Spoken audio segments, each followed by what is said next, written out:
guarantee you that. Take the order. I would ask that any member disclose pecuniary interest in the general nature thereof for the agenda of this meeting and for minutes of a meeting in which a member was not in attendance. Seeing and hearing none, slipping right down to item number 5, CAO, clerk staff report regarding alternative voting methods, the 2016 municipal elections, and that was telephone and internet voting. 2018. For 18, yeah. Correct. Yes, so the recommendation before you is to approve internet telephone voting for the 2018 municipal election. And should council decide to take that step, council would have to adopt a bylaw to authorize this alternative voting method before May 1st, 2017. And I'm proposing a bylaw before the February council meeting next week. So vote by mail was used in the 2010 and 2014 municipal elections. These stats are provided on page 1. On page 2, the clerk is responsible for upholding election principles, and they are outlined in the staff report as well. I provided a snapshot of how vote by mail works, as well as internet telephone voting.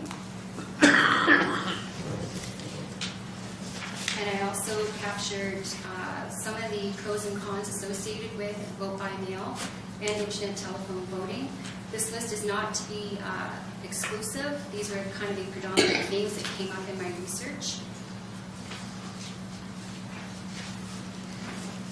Markham was the first municipality in Ontario to introduce internet voting in 2003, and it has been trending steadfast.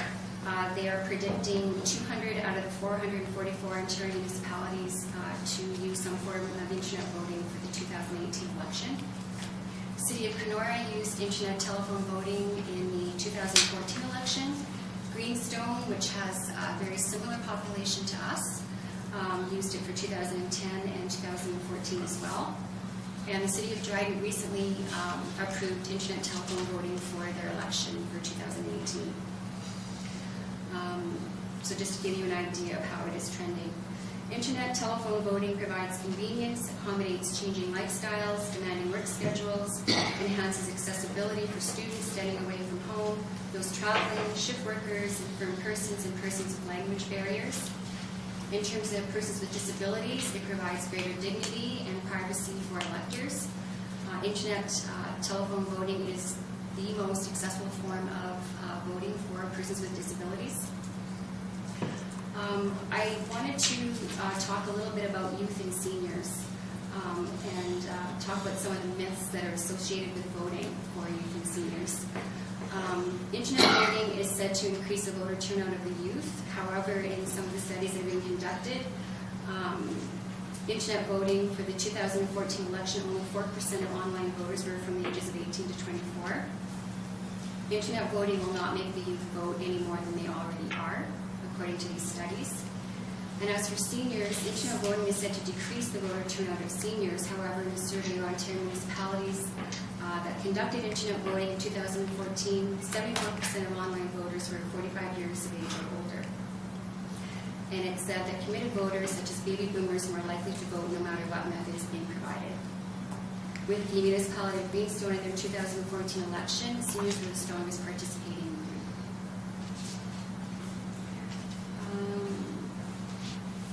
So I'd like to touch a little bit about financial considerations. Vote by mail with tabulators. If we were to get the fully featured, all the bells and whistles, for the hardware and software, it's $21,000 plus HST. On top of that, there would be the vote by mail kits, as well as 300 blank voters kits for those that aren't on the electors list, which would be approximately $6,600 in addition to the $21,000. And then there's postage associated with that system as well. So we're looking at approximately $8,000. But that comes down, that fee comes down with the business reply mail, we get a credit for every envelope that gets mailed back to us. When people drop off their ballots, we don't receive a credit on the business reply mail. Now, without all the bells and whistles, taking away some of the logic and accuracy testing and some training, we're looking at $15,800. Same expenses as above, postage and the vote by mail kits for a total cost of $29,000. And the prior was $35,000 for all the bells and whistles. With internet telephone voting, we're looking at approximately $8,200 to $11,000 for internet telephone voting. And some money has been earmarked in the reserve fund for the elections. And I will open the floor to any questions. Josh is here to ask or to address any technical questions regarding software. So we would, how would this work? We would send a package out to each person on the voters list with a unique PIN. ID number? Yeah, it's an 8-digit PIN. So they would get a letter. It's a voter letter, and it has a PIN number that's unique to the elector. And that could be used either on the telephone Correct. Or or the internet. but not both? Like, that's what I was wondering in my head. Could I phone in and then 30 seconds later go on the computer? No, once you voted with that PIN on internet, you can't vote by telephone. But it is used for both systems, is what I'm understanding. There is only one system, so the telephone is an interface to a computer. Oh, okay. So that it's all used on a computer, just whether you do it for voice.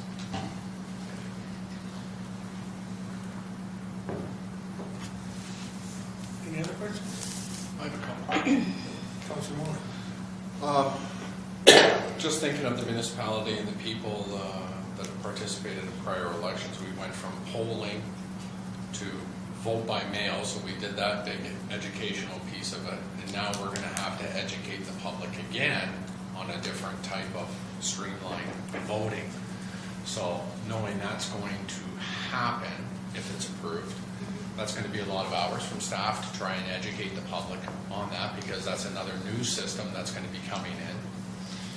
And my question was, what happens if it's mailed out to me and say my post office box has changed, so it's sent back? So would I be able to contact the municipality to get a unique PIN number if it's not to my address?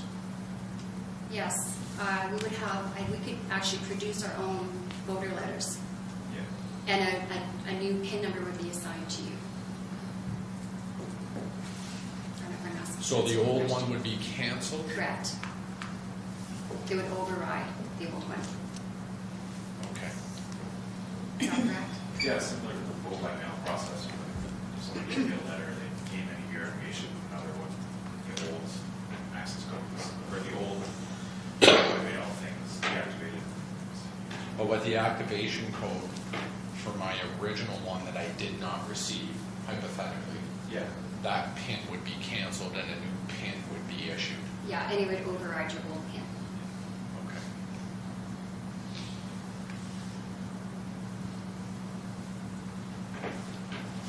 Councilor Mayor?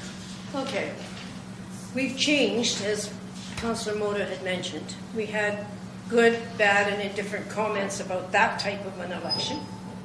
So now I would like to know how this is going to improve, that we're not going to get the same flack as we walk door to door again, saying how many more changes can you do to the election instead of having normal people sit in an office or sit at a place of that they were used to for umpteen years, watching, and they felt very secure that your ballot was put in the box on the day of election day. There's a lot of people out there did not like the idea of it coming by mail. They didn't know where all it was going and so on and so forth. Even though the percentage, we educated enough people to raise the percentage up another 3% to get more voters out. But I'm just questioning now what kind of a situation are we going to have with phoning and internet. Like even what Josh just said a few minutes ago, this phone and this DECO thing can be used either by me phoning up on a manual phone. I'm going back to older people, or you know, from the home phones, they can phone up, say from an iPhone, or they can go onto an internet with this one serum, but they can only do it once. If I did it on my cell phone, and I tried to do it in my home phone, it's going to reject it somehow because it's going to show up she's already voted once. Because my question, you know, they were concerned last year about people maybe voting a couple of times with stuff floating around the district in mail boxes and not getting around to the right people at the right time. So what's this phone system going to do to make me feel really safe and secure? Because you know me, I'll use this thing on passwords. I've just had the big hassle on passwords in this place to get my stupid payroll stuff. You know, I got a little lingo on what I was supposed to do with it. So 2 days later, I'm still fighting with the computer to give me my pay stub.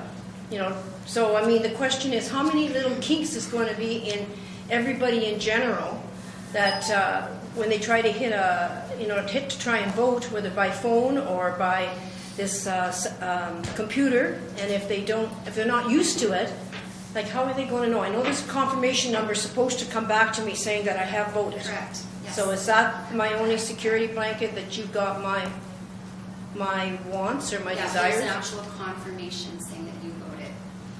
Okay, I would like to know as a councillor, how am I supposed to sell that? Because last year was a big sell-on, that it's safe and secure, it was mailed out to you, you could come down here and you could still see a real person sitting in this office and you could deposit it yourself if you wanted to. But this system doesn't say you can do that. This, you have to trust the phone, you have to trust your computer. Not necessarily am I going to have a real person to bring the ballot down to put into a box. We do have a lot of people out in this community that were all used to that for umpteen years and they figured it worked okay. So I'm just wanting to know if you're going to have more flack, do you think, by doing this? You know, I mean, education every year.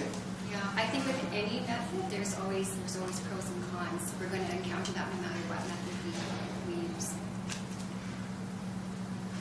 Whether we vote by mail or, did you want to add something, Josh? No, well, I mean, depending on the service that we use for our internet telephone voting, there's different levels of, like those ones we looked at, right? Like the one service offered, they give you a receipt for you when you vote with a number, like an anonymous number, and who that number voted for. So, and they offer the service so that afterwards, if you wanted to, if you were doing that service, you could bring that in to the town office or whatever and check your number was in the total tally at the end with the right things you voted for. And that was an option we offered, right, in one of them. So to give you that comfort that if you stood there and added all those numbers up, your vote was in there with the correct.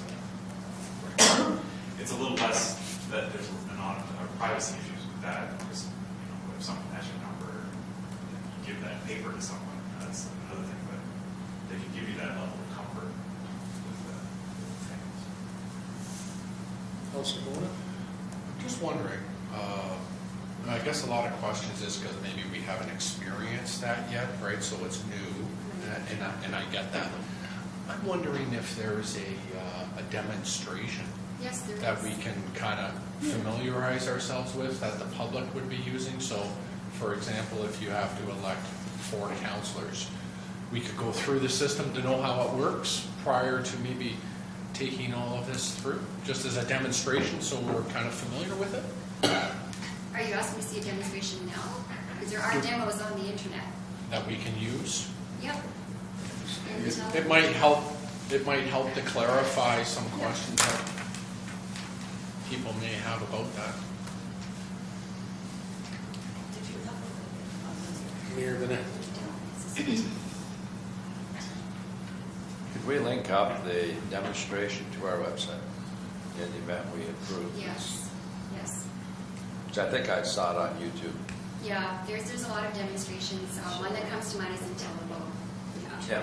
Yeah. In Televo? Yes. Yeah. I think that's why I looked at it.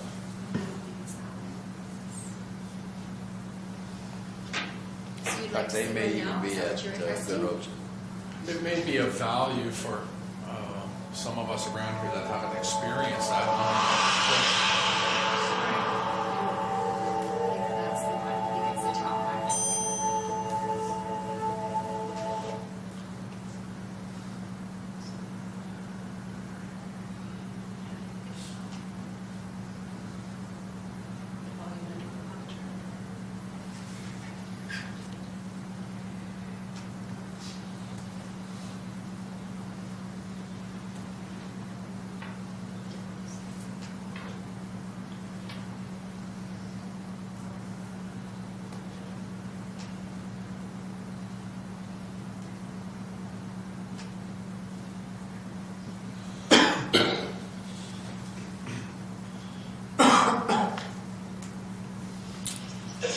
is an automated demonstration of IntelliVote's e-voting system that provides an example of an online e-voting session.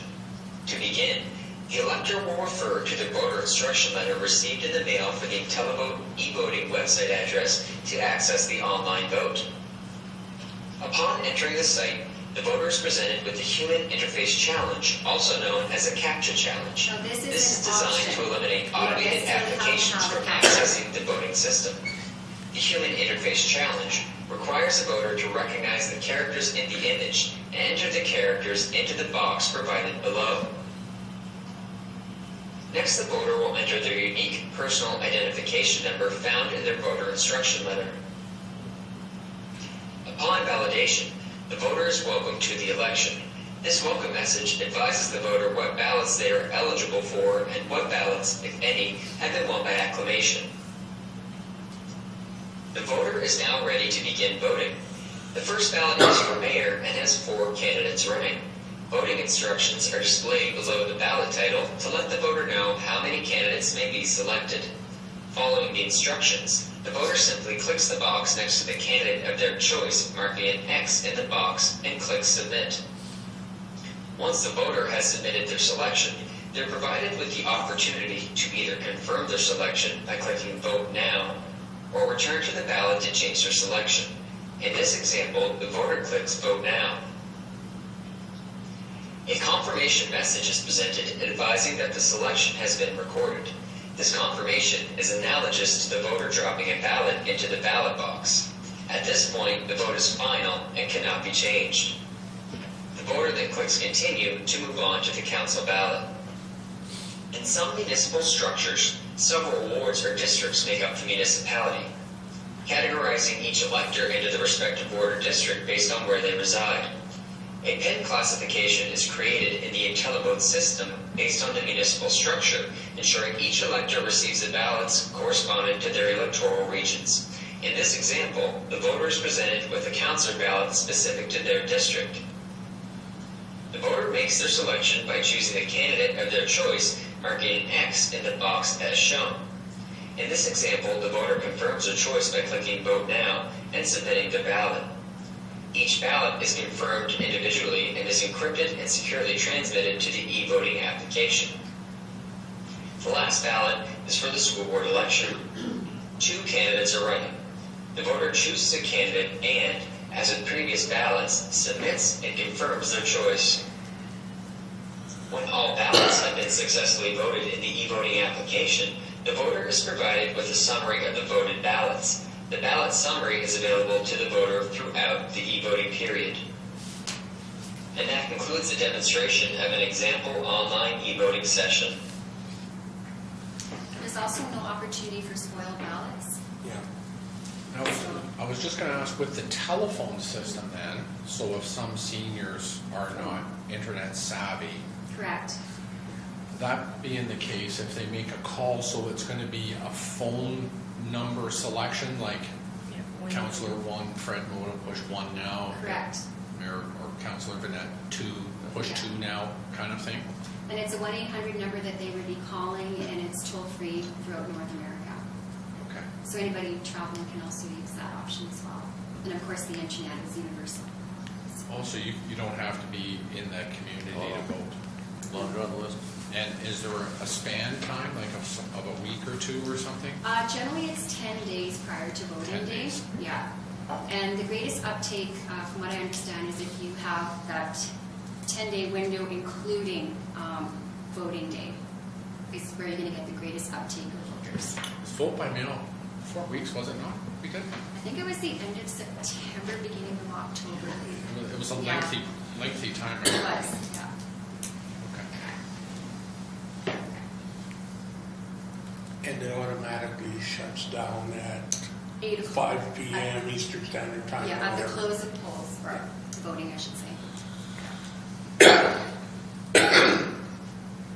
Any further questions? Counselor Barron. That's very simple. That I understand thoroughly. Yes. I'm still concerned about phoning you, or phoning the 1-800 number. So I'm going to get some Joe Blow.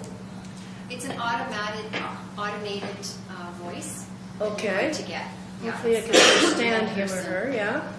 And now, how are they going to tell me how to vote? I mean, over here it's very clear. You got your ballots and all this sort of. On a phone, I don't going to have a ballot or anything like that. So this is the easiest way to go.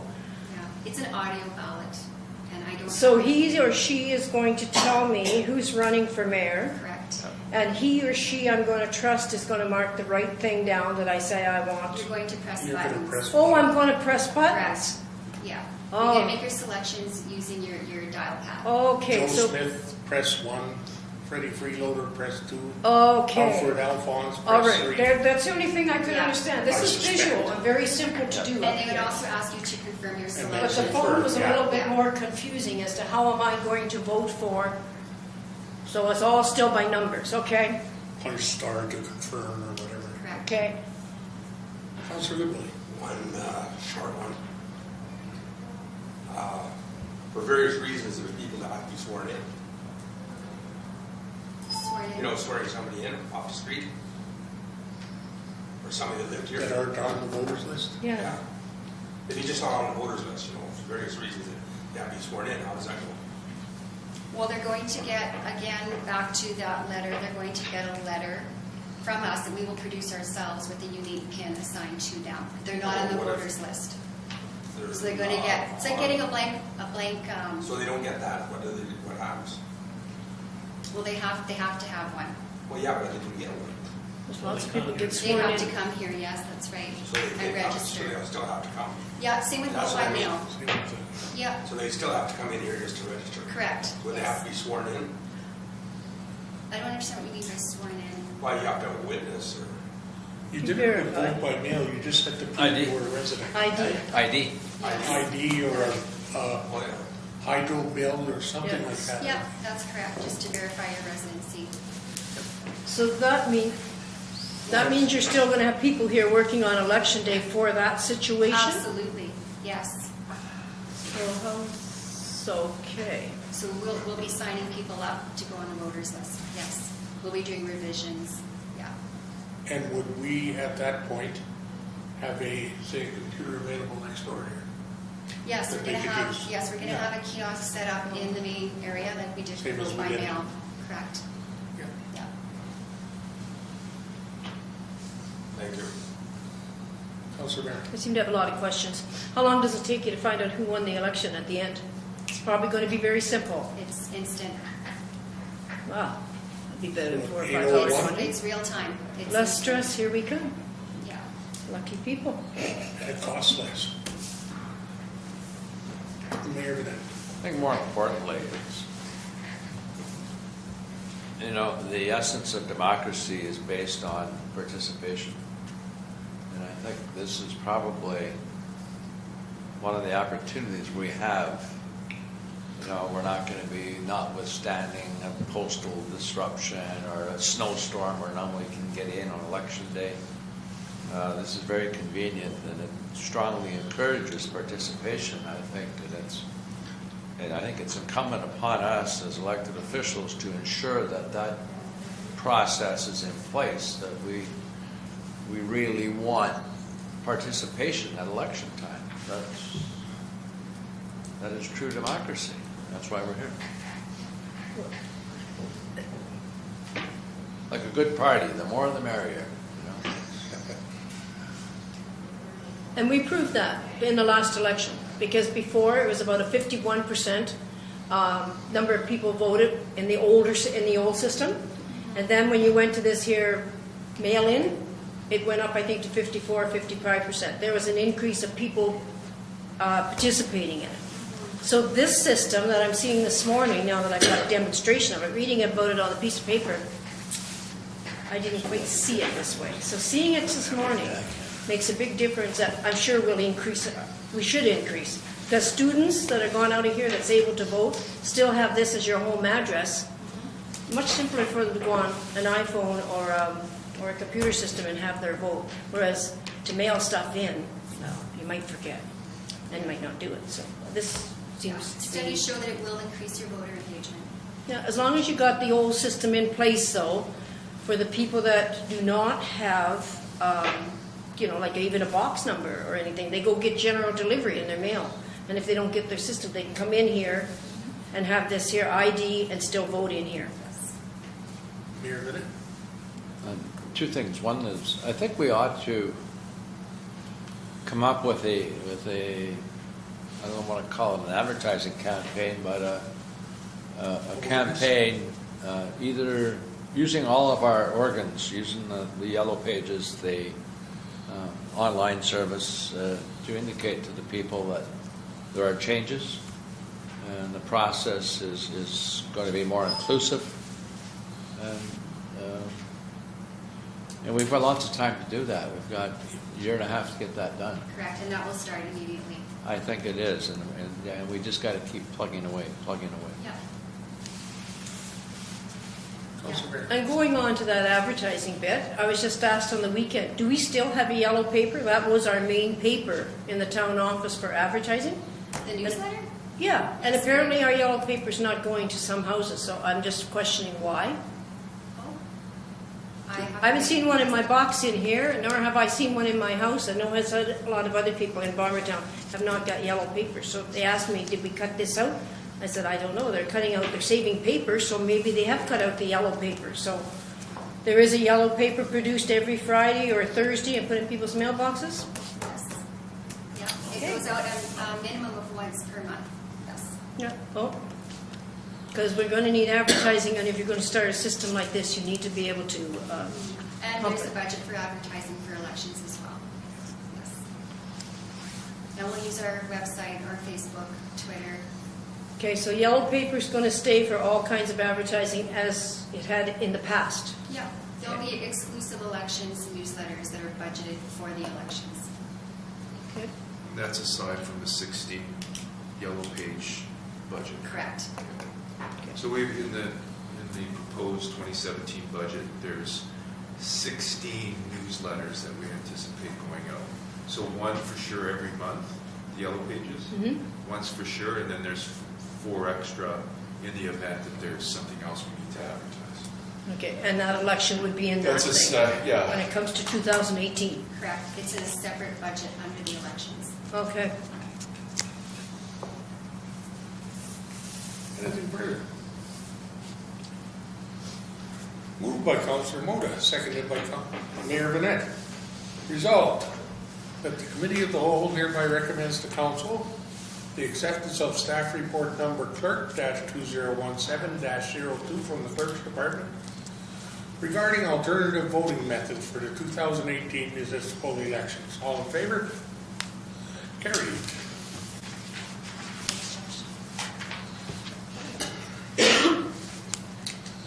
Item 7.1, Town of Fort Francis property taxation on railway right-of-ways.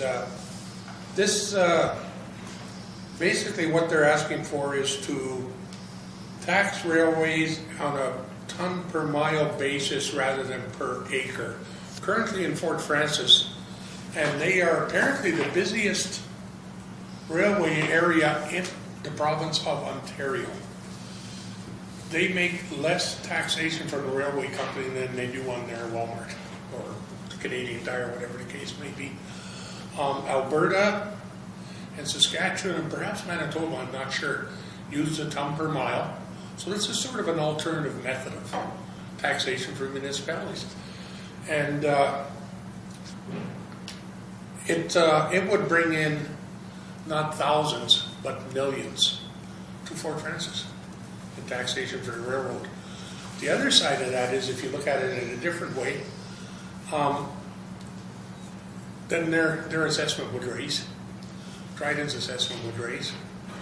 It could, even though we don't have a railroad, it could end up saving us money when you look at levies to different organizations. If these folks are putting in more, we may have to put in less, or not as much as quickly. That's pretty well what that's about, the way I understand it. From talking to Ken Perry from Francis, has been pushing this for quite a bit. And of course, in government's fast-acting methods, it was first brought to their attention in the year, wait for it, 1902. They've been thinking about it. My God. So So before us is to support a resolution? It's just to support a resolution to go to, I think it would be AMO, wouldn't it, at this point, Mr. Mayor? Any questions? Because I probably know a bit about it, but Pretty clear. We don't have a railway. We might get some savings, so that's good. what they get now is pennies per acre that the railroad occupies. Okay, so we'll So put a we'll motion put a on motion for next week. Okay. 7.2, Revitalize Red Lake Committee, signage for upcoming events. I think that letter was all in our agendas. I'm going to speak first. Oh, that's a hot one. Probably cover all. No, it really isn't. I think it's a good idea. And now I'll give the but. I would have felt more comfortable if I got this letter and they had said, and we've talked to these organizations and they're willing to put money towards it as well. Or we've researched the price of a sign and this is what they cost. Because what I'm seeing here, whether it's right or wrong, is we want you folks to pay for a sign and look after it in perpetuity. If we're looking at an electronic sign, I'm sure there's maintenance costs involved there. If we're looking at a sign that you just slip the letters in, we gotta have some special employee that'll walk through 4 feet of snow in the winter to change the sign. The other thing we have to look at is location. There's no hint about that. I would suggest around Harry's Corner would probably be a good spot. Now you got to deal with Ministry of Transport, maybe Ministry of Natural Resources, who knows? So you know that's not going to happen overnight. Again, I'm not saying it's a bad idea, but it's to me it's an idea that someone comes to us and you do all the work. This is what we want, you do all the work. I'm off my soapbox now. Councillor Goodwillie. I see that. I believe exactly what you know what you're doing. But I think our response is important. And we can support their effort. And we can help you with the location. Let us know where you want to put it. Yeah. And they can pick the spot, do all the research, and all the politics that's necessary. I mean, what the heck? We just have to okay it. Uh-huh. Or they didn't really say in the letter, it didn't look like it to me, that they were being specific about anything. Like, there's no location, there's no this, there's no that. So, We got an idea, something else carried out. yeah, I know what you mean. Councillor Barron. This revitalized Red Lake, I thoroughly enjoyed it when I first went to the first meeting, but as I carry on getting more and more correspondence from them and listening to them, it sometimes can be difficult at understanding what they sometimes want. Because they talked in paragraph number 1, if we do this, if we carry on and do this big sign they got, that maybe we could put it onto our town website. We can maybe create sort of and tie it into a website. Well, to me, that could be done without having a sign. I mean, we could have an extra box or an extra page on our website and just put in all the current events that's happening to the Red Lake District right now. So I don't see that being a problem with that sort of thing. I think they have an idea of where they want to put this big sign. And I think the problem is yes, they are going to contribute. They don't have dollars. They just have a group of people that's good at telling other people what they'd like to see done, preferably the i.e. municipality, when we're doing a budget. And they also mentioned this community improvement plan. You know, we got that, and they think maybe everything should come out of that. You have to know these players that are on this revitalized committee group, because they got a lot of wishes, lots of desires, and lots of I want. And the money somehow, in my mind, as I sat there and listened to some of these meetings, is coming out of definitely the municipality's got to do the work. That means our labor force, whatever it be with town office or public works or wherever, recreation. And money, put it in the CI, make sure your community improvement plan have money in there for umpteen things. And I just question, last time it started off real cheap with putting a sign up Nungasser Road, the municipality should say, welcome to Red Lake District. That started off pretty good. I thought we could handle that. I didn't think that was a big problem. But we're going on and on with a lot more signage. and it could end up with a lot more costs. So I think what would be nice is if we had a couple of these organizers from this revitalized Red Lake group come and tell us exactly if they're going to get money, because it doesn't sound like they have a pot of money right now. They're basically got a vision, and they're basically telling other people what to sort of do in a kind of a discreet way, or maybe not. So I think it would be nice to have this group. It's nice to see they're doing lots of nice things, but I think it would be nice to see what is the bottom line, and are they going to go in partnership, say, with the municipality on certain things or not? And I don't hear that word partnership. I just hear, do it, please. Mayor Minute. 2 things, 3 things, 4 things, whatever. I enjoy receiving these ideas. However, I wish they were brought forward from a solutions-based process as opposed to, there's no such thing as a bad idea, don't get me wrong. All ideas are good, we just prioritize them differently. The other concern, question I have is, where does this tie in with our strat plan? The third question, or comment perhaps, is we fund many different events, occasions, festivals, so on and so forth. We have our own marketing money. Notwithstanding any of the above, perhaps we have the ability to use some of that money instead of directing it directly to the participants, that we could maybe peel off some of that money in the form of signage. But I would certainly like to see those 3 comments addressed at some point. There could also, there might be an option too. I think CCDC does the advertising for your winter carnival. Maybe there's an option. Well, there may be a leverage operation, Yeah. leverage opportunity as well. And if that's the case, then it would require another, it's just another job, I guess, on our plate. I don't think the idea is wrong. I think No. the approach could be polished a bit, and we can look at it from a solutions-based idea.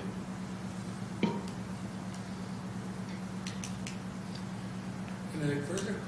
Because I do believe, and if I could just add on, I do believe that we ought to be advertising our culture, our festivals, our events, if you will. And they don't always have to be municipally driven either, I think.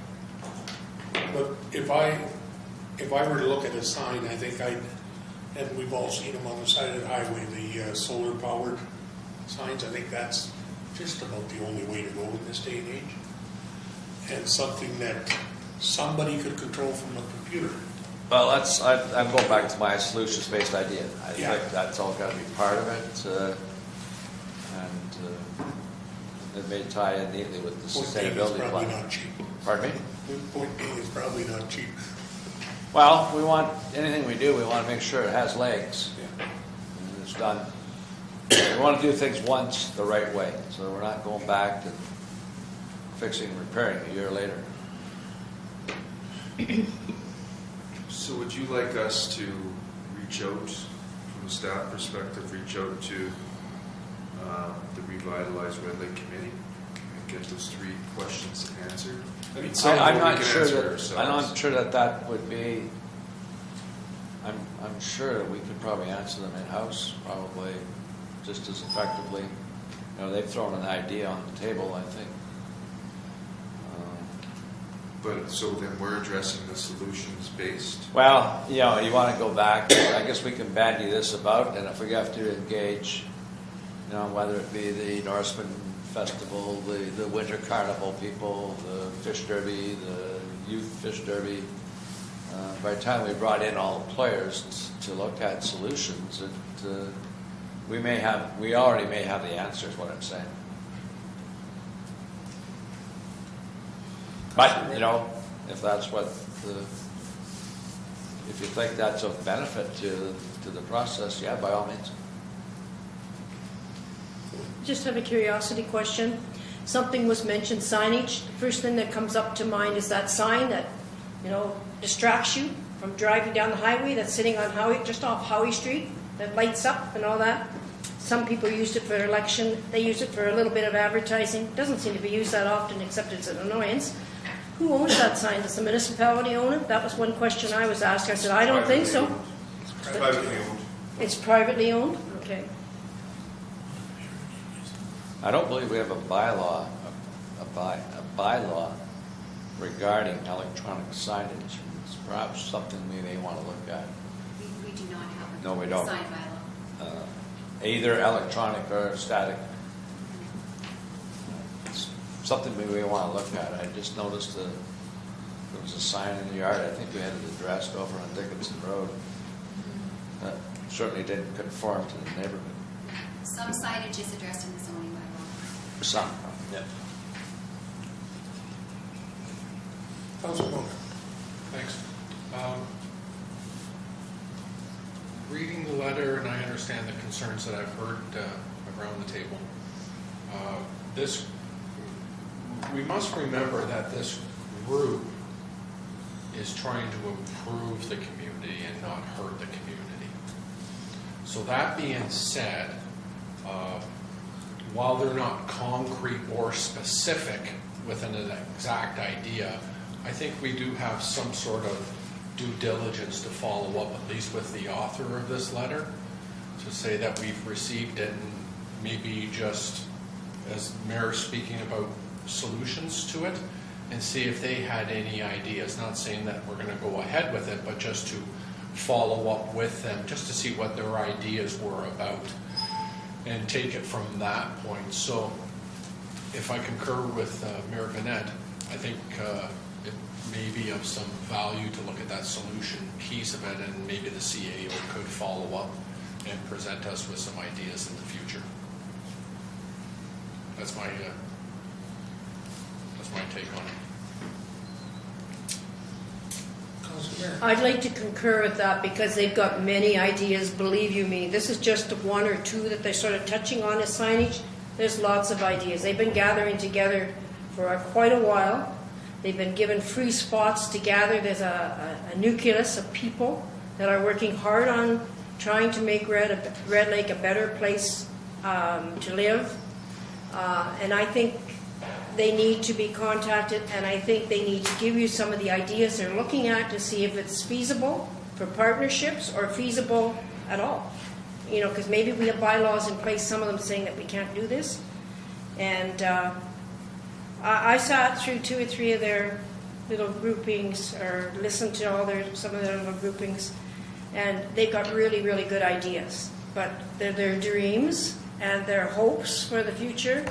And every one of us could sit around this table and could come up with a half a dozen, I'm sure, of what they would like to see done. And I think this is a perfect avenue of a group of people who are concerned to make a Red Lake better.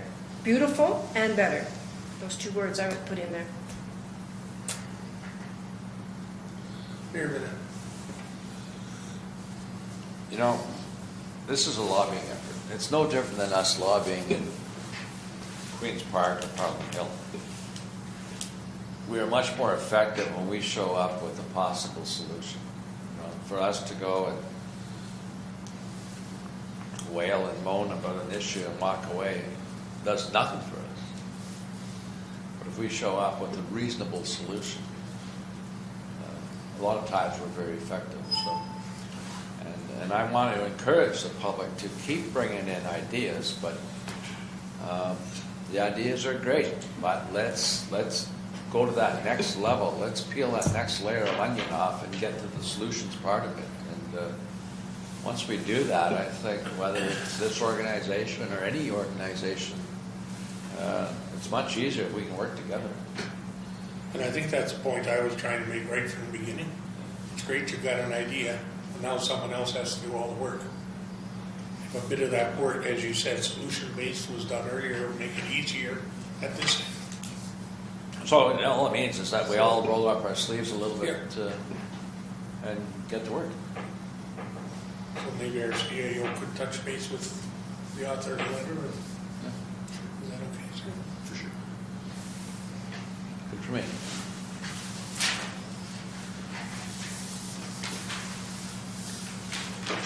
further discussion, questions? Moved by Counselor Barron, seconded by Counselor Goodwillie. Resolved that the Committee of the Whole hereby adjourns to meet again at the call.